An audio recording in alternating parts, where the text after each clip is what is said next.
Hello friends, this is Adam from Movie Guy 365, and today I'm going to review the Best Buy exclusive 4K Steelbook of Thor: The Dark World.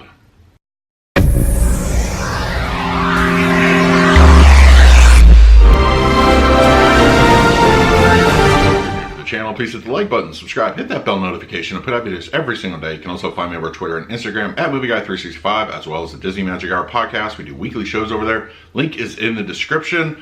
Okay, Thor: The Dark World, the the not so well regarded, bottom of many people's lists, Marvel Cinematic Universe film, the second entry of Chris Hemsworth as Thor in his solo films. So, you know, I think this one became a little bit just kind of looked down upon. Look, there's a lot wrong with this film. I'm not going to defend the issues whatsoever. There are issues. But after seeing Avengers Endgame sort of kind of legitimized it a little bit, it was actually kind of nice to go back to it with that knowledge in mind and make those connections. So overall, I do enjoy the film. It's just not one I go back to quite often. But I was very anxious to get my hands on the 4K.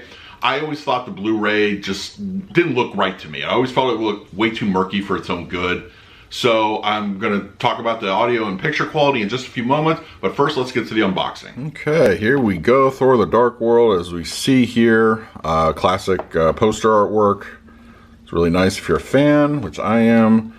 And of course, the back, we have the symbols, the Bifrost symbols. So, and then interior, we do have near the beginning of the film, I believe. Let's see here. This one's going to be a little pain. All right. So there we go. And as you can see, nice little Hemsworth art. And then, of course, we have the spine artwork. So, yeah. Okay, as you can see, very nice looking Steelbook. Now, as far as the movie picture quality goes, as I mentioned earlier, I wasn't a huge fan of the Blu-ray. I always felt it was lacking something. It didn't have that nice...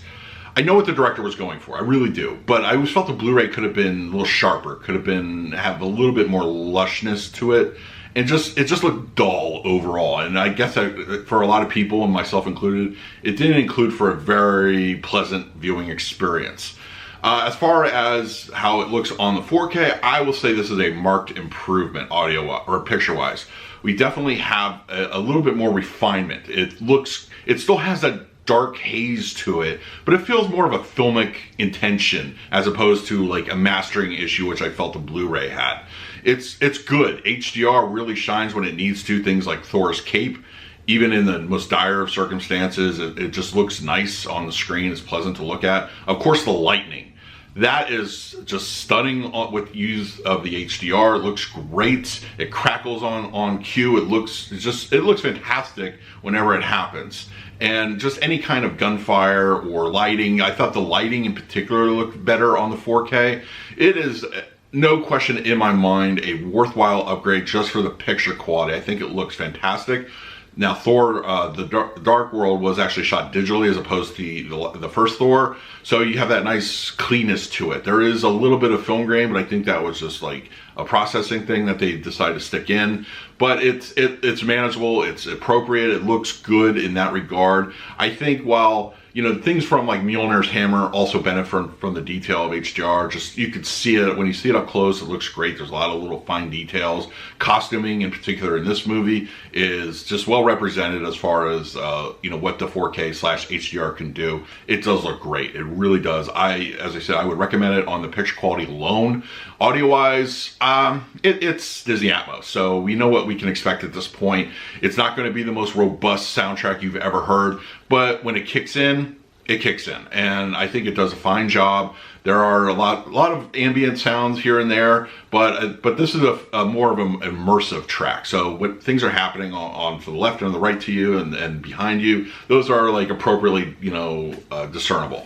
I enjoy the audio track for what it is. As I mentioned, it is Disney Atmos, so you're not going to get the best of the best, but it's still good. And especially the climax, there's a lot going on the screen, so you definitely have a lot. Your surround sound is going to kick in, and really, I think at the end of the day, it'll show you a good time. Overall, I think Thor: The Dark World is a worthwhile upgrade over the Blu-ray. In fact, I would say up from all the releases this week that came out besides Endgame, I would recommend Thor: The Dark World if you want to see what an A and B upgrade can do. I feel it looks so much better on this disc.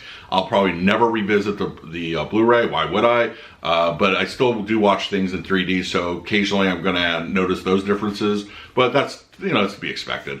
But I enjoy the picture quality of this the most of all. Audio quality is great. So yeah, that'll do it. Let me know in the comments below if you like Thor: The Dark World. Did you pick up the 4K? Go ahead, let me know. And in the meantime, please like, subscribe, hit that bell notification. I put out videos every single day. So until next time, this is Adam with Movie Guy 365. I will see you at the movies.